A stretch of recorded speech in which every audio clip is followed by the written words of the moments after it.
Then Dan Orlovsky is on the touchscreen. Let's dive into Eagles-Rams. What does Jalen Hurts need to do? Well, their passing game is going to have to be aggressive in the middle of the field.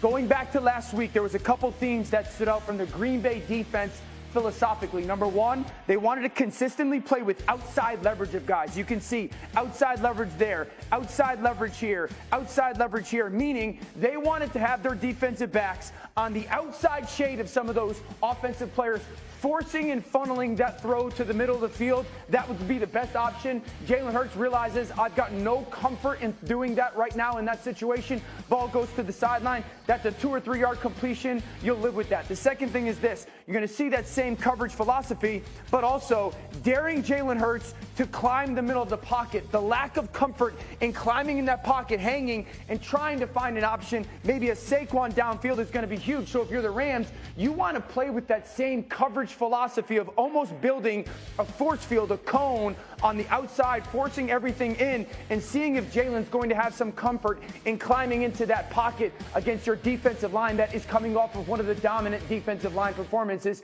of the season. Another element is this. Cam Jurgens getting in one-on-one pass protection situations over the past couple weeks has been a disadvantageous situation for the Eagles, for a Brown, for a Turner, for a Fisk. Can they win on the inside while also playing that outside leverage coverage? You see it again. Everybody has vision, and they're all playing to that outside leverage, meaning that they want to dare and force that ball to get thrown in the middle of the field. If they can force some of these passing situations and get into those one-on-ones, that's going to be a huge opportunity. Another thing is this. They're going to force A.J. Brown to get outside to the sideline. They don't want to play him in one-on-one with the safety over the top. And then again, you have the opportunity where all these guys have vision on the football on the inside, and they are playing tight, sticky coverage where there's nowhere to throw as long as they are playing on that outside hip. That's going to be a huge challenge for Philadelphia's defense. Green Bay's defensive coordinator, Jeff Hafley, has some ties to the Sean McVay tree and the people that they have been around. Chris Shula, the defensive coordinator for the Rams, knows all those circles. I would expect that they are going to play philosophically, scheme-wise, the same way. Jalen Hurts, we're going to force you to throw the ball in the middle of the field consistently over the course of 4 quarters, but it has to start with stopping Saquon. So good. Always so good with these. Now, earlier this morning, we got into this a little bit, and Harry and J-Mac, you guys had a disagreement, and so I wanted some time to revisit it. Let's do it. I brought up A.J. Brown, 1 catch, 3 targets, reading a book on the sideline. Harry, what did you say? Well, number one, there should be no game whatsoever that the Philadelphia Eagles ever play where A.J. Brown only has 1 catch for 10 yards and only 3 targets. From an offensive coordinator standpoint, that's inexcusable in my opinion. And I look at what Dan just showed and say, hey, you know what? If we win a football game, we win a football game no matter how we do it. He just showed on that clip, and the Rams did a little bit of that to Justin Jefferson as well. Depending upon how defenses play, it dictates where the ball goes. If you put a guy on A.J. Brown and you're jamming him at the line of scrimmage and there's a safety over the top, I don't want my quarterback forcing him the ball. That means Dallas Goedert could be open in the middle field. Devontae Smith could be running the under. Go out there and execute plays to win football games. We want A.J. Brown to go, but if he can't, the hell with it. Well, to be clear, Harry, I know you're not saying at the detriment of winning. Force it to him. You're saying the best way to win is to make sure that he's a part of what you're doing. 100%, because the last thing you want to do for a number 1 wide receiver is feel like he's not a part of the ball game. So now when you get late into the ball game and the play isn't made, is because you probably didn't get him involved early enough in the ballgame. So let me show everybody. Cindy, put up B11, please, just to remind everyone of what happened when these teams played each other. Week 12, Saquon Barkley ran for the 9th most of any running back in any game in NFL history. Okay, so it was an Eagles record. He ran for 255 yards, and we mentioned earlier, like half of it was untouched. They didn't even touch him. that's the season on half these plays. Right, that's a great month for most running backs in the NFL. So here's the question. If the Rams, you have to assume, are going to sell out to stop him in this the plan, game, right? They has to be. Have to. If they do it, they win. You just showed they win. Jalen doesn't win this game with A.J. and all that. He's still got weapons. If they stop Saquon, the Rams will win the football game. Easier said than done. Be very clear, easier said than done. You got to treat Saquon like you would treat Derrick Henry.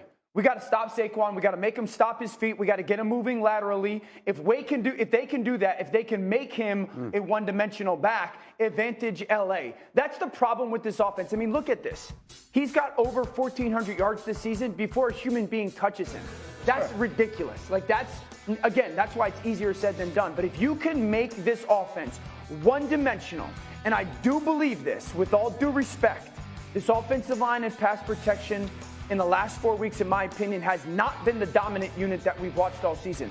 This defensive line in LA is a freaking problem.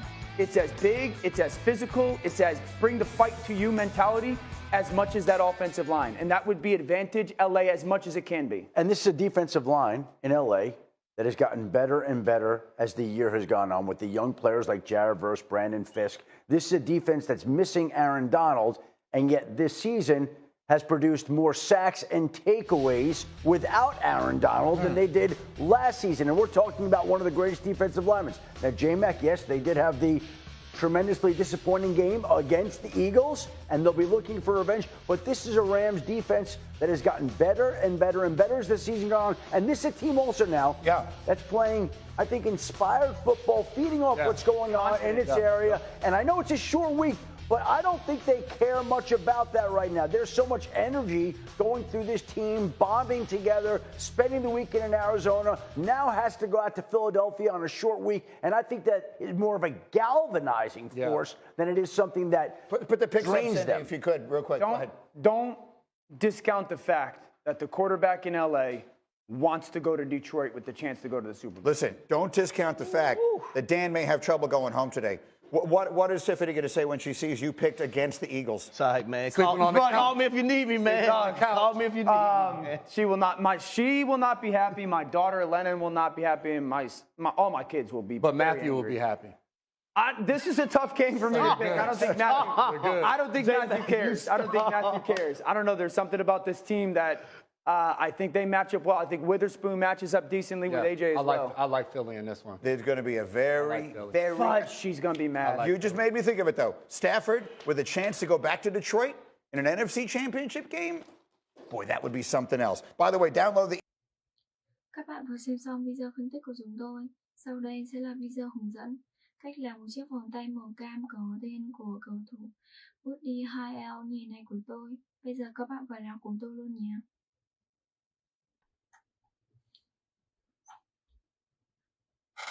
Sau khi đo xong, bây giờ mình sẽ cắt cái sợi dây chun này ra nhé.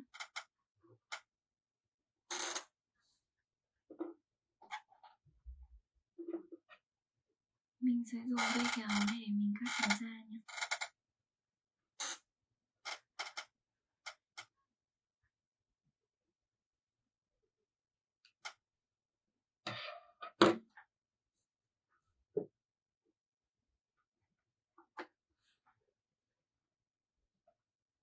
Rồi bây giờ mình sẽ quấn các cái sợi dây dừa này vào nhé.